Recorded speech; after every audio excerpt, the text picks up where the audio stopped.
You don't need to go to Niagara Falls when you can eat some Brian balls. What is up, Diecast collectors? This is OBB, the Diecast news guy, and welcome to another NASCAR Authentics Diecast review on my YouTube channel. Today, we are going to be reviewing a car that will, be reviewing a driver that will be making his final start in the NASCAR Cup Series.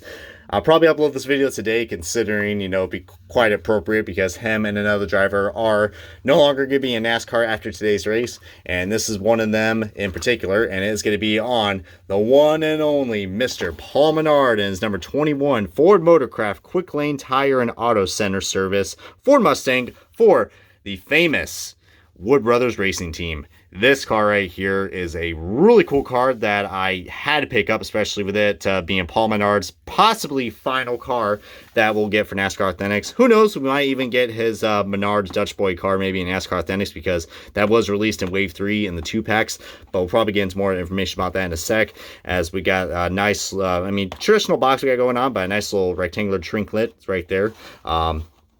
That's just a spec right there. I thought there was a flaw with the trinkets, because remember, Lionel likes to screw up on the magnets too. If you guys don't know, check out my Noah Gragson review and then come back to this, and then we'll have a nice talk. But yeah, packaging, pretty much standard that we got for Lionel in NASCAR Authentics. And there's the rest of Wave 7. You guys want to see that and all the copyright stuff, so this car is not illegal. But anyways, without further ado, enough of me talking, let's go ahead and kick off this diecast review in the official unboxing of Paul Menard's number 21 Ford Motorcraft Ford Mustang. Alrighty guys, we got the diecast out of its box, and before we get things started on this diecast review, let's go and look at the little accessory that comes with this, which is the rectangular magnet. But really nice and very retro-y, but so simple, and you gotta love it, especially for all the Ford collectors out there. If you guys, are really into your car manufacturers, this right here will be great for the Ford collectors, if I do say so myself. But you can't go wrong with that. You get the Ford Motorcraft logo, Paul Menard's name, and the 21 Wood Brothers number. And this is a magnet, so really nice. Will look great on any fridge. But anyways, let's go back to the diecast, guys. This is the classic Wood Brothers scheme that we all know and love, just in a different body style, guys. As you guys know, this is on the well, not really new anymore, but this is on the new Ford Mustang mold that we got for Lionel for this year. And is that some red we got right there in the splitter? Yikes, that's already a horrible start for some quality control right there. Look at that. That red's not supposed to be there. It's supposed to be black. I know it doesn't even know what their colors are anymore. I guess black is the new red. Oh, look at this crap. We even got a paint chip right here, right above where this little indent is, where the decal is. Just yikes. Alrighty. But we still got that nice metallic finish on the 21 right there. I know you can't really see it that close, but and the red rims are also a really nice touch as well. So looks like the B pillar doesn't look too bad on this. This car's a little loose, but not as bad as the other ones. See, on the back we got hashtag new Ford Tech. Oh god, wonder what that means. Hope it doesn't mean anything to be found on road dead soon. As you guys can tell, I'm not the biggest fan of Ford, but that's still not going to stop me from liking guys like Carl Edwards and Ryan Blaney, which ironically both drove for Ford. So, manufacturers don't really say anything to me much when it comes to picking my drivers. So, yeah. But, we got a little, is that a speck right there, or is that, yeah, it looks like we got a little dot right there. So I guess it's a race version now. Thanks, Lionel. I didn't ask for it, but okay. See the decal folding right there? You can literally, probably if you get a toothpick, you just peel that off, and then there you go. Definitely look like a race version now. I could probably, is that another spec right there? I don't know. I think Lionel gave me a race version for a second, guys, because it looks like it. Another little spec right there. Well, that right there, I could just top it off with a Sharpie. So yeah. Actually, wait, do I got a Sharpie right here? I was going to say, I might make a nice little edit right here to the diecast, since, the Lionel can't really do their jobs right, but what else is new? But anyways, enough of me talking crap about Lionel like I usually do on these diecast reviews. Let's talk about the man of the hour, which is Paul Menard. This guy right here, very underrated. I know he didn't really accomplish that much in his career in NASCAR.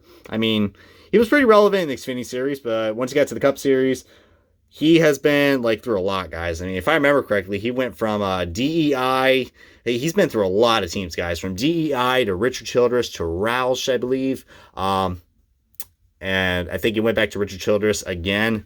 And then here he is with Wood Brothers, guys. And this is only his second year with Wood Brothers, and I gotta admit, man, I really do love that, Paul Menard has been pretty competitive in this 21 car, since, this is technically a Team Penske car. I mean, not really, but, they have the technical alliance, just like how, the 78 was and the 95 is now with Joe Gibbs Racing. And now the 32 is with Stuart Haas Racing. So this was right here was just like the stepping points of just all that technical alliance combining. But the Wood Brothers team were I believe one of the first ones to do that technical alliance, or when they became more relevant.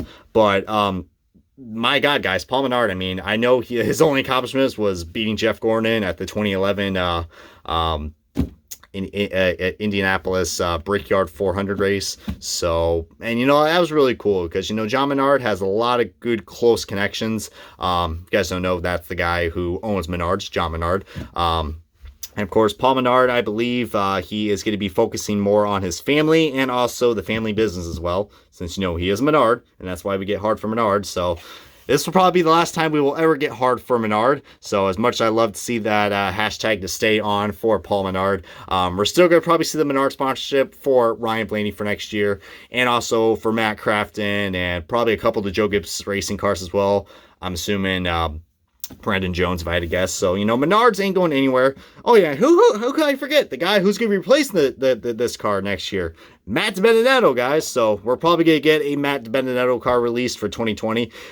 I wouldn't be surprised at all. That'll probably be another guy I'll probably start cheering for, because, my God, guys, I mean, that guy has a really cool personality. You could tell just he just loves to race, man. And I mean, I just love it when guys go out there and just, get excited over having a top 10 run or a top 5 run. I mean, it just shows you how much passion these guys have. And DiBenedetto is definitely one of them. I'm looking forward to what he can accomplish with this 21 car. For this 21 car team for next year. I mean, this team can win races. I mean, Paul Menard has been pretty consistent when he first drove this car last year, and he's been doing all right this year.